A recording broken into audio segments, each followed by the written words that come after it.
సరే నేను గంభీరంగా మౌనంగా చూస్తున్నా. నేను కొడితే వట్టి కొట్టు నాకు అలవాట్లేదు కదా. చూద్దాము.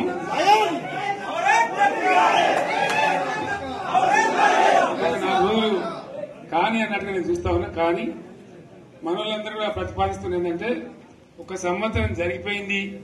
సంగమేశ్వర ఆన్నే పన్నది, బసవేశ్వర ఆన్నే పన్నది, పాలమూరు ఉత్పత్తుల పథకం ఆన్నే పన్నది, కాళేశ్వరం అట్లే ఎండబెడుతున్నారు. ఇవన్నీ అన్యాయాలని కాబట్టి ఫిబ్రవరి నెలాఖరులో ఒక పెద్ద బహిరంగ సభ పెట్టాలి, మీరు కథ చూడాలి అని జరుగుతూ ఉంది. కాబట్టి మీరు కూడా పెద్ద ఎత్తున దయచేసి ఆ సభకు కదిలి రావాలి. చాలా దూరమే ఉండదు. ఆ రకంగా తెలంగాణ శక్తి ఏందో మరొకసారి చూపించి వీళ్ళ మెడలు వంచి ఇప్పుడు సాధించాలి. భవిష్యత్తు కోసం కూడా కొట్టాడకు మనం సిద్ధంగా ఉండాలని తెలియజేసుకుంటూ పరమేశ్వర్ గారికి అంతటి లోకమంత్రం ఇది. కోటి రూపాయల భూమి ఇప్పుడు 50 లక్షల కాదు.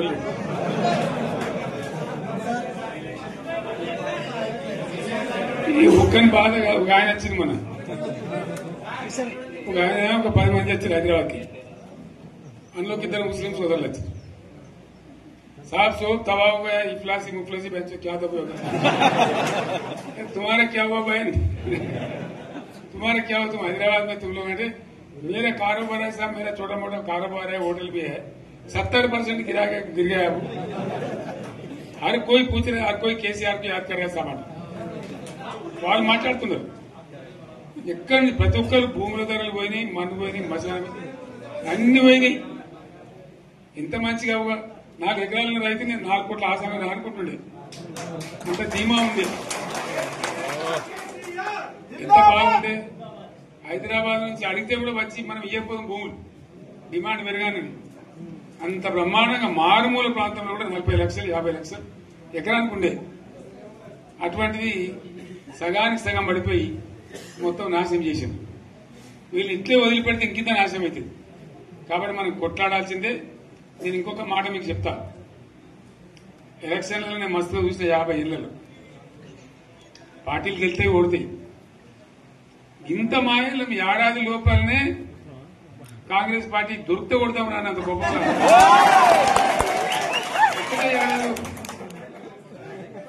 ఇంకా వాళ్ళ పొంద తెలివికి నిన్న వారి పార్టీ మంది పెట్టలు అదేందో పోలింగ్ పెట్టిన వాడు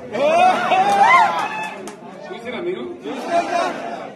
ఆ పోలింగ్ పెడితే 70% మనకు వచ్చింది, 30% మనకు.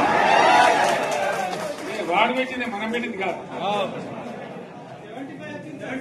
75 ఇది పరిస్థితి. అదే నేను ఏమంటున్నా అంటే ఫామ్ హౌస్ అంటే ఏముంటది, వారి ఉంటది, మాకు ఉంటది, అల్లం ఉంటది. కాంగ్రెస్ వాళ్ళు ఎంత మనిషి చేస్తే పారబడి తవ్వచ్చు కూడా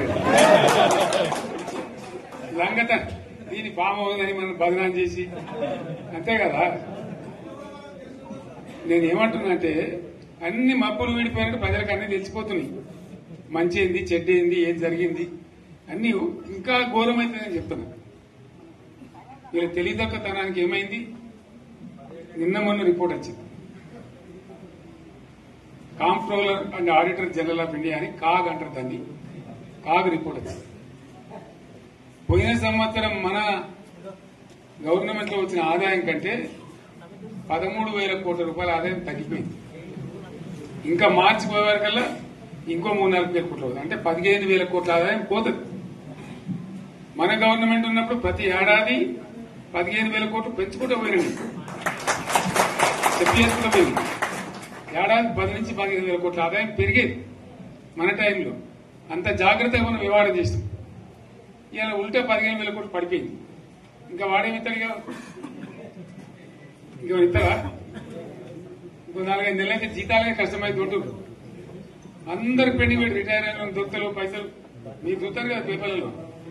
సో ఆ విధంగా రాష్ట్ర ఆర్థిక పరిస్థితిని కూడా దివాలా తీయించారు. వాళ్ళతోనేం కాదు, 100కు 100% ఇప్పటికే ప్రజల నిర్ణయానికి వచ్చారు. డెఫినెట్ గా రాబోయే గవర్నమెంట్ మనదే అని అనుమానం కూడా అవసరం లేదు.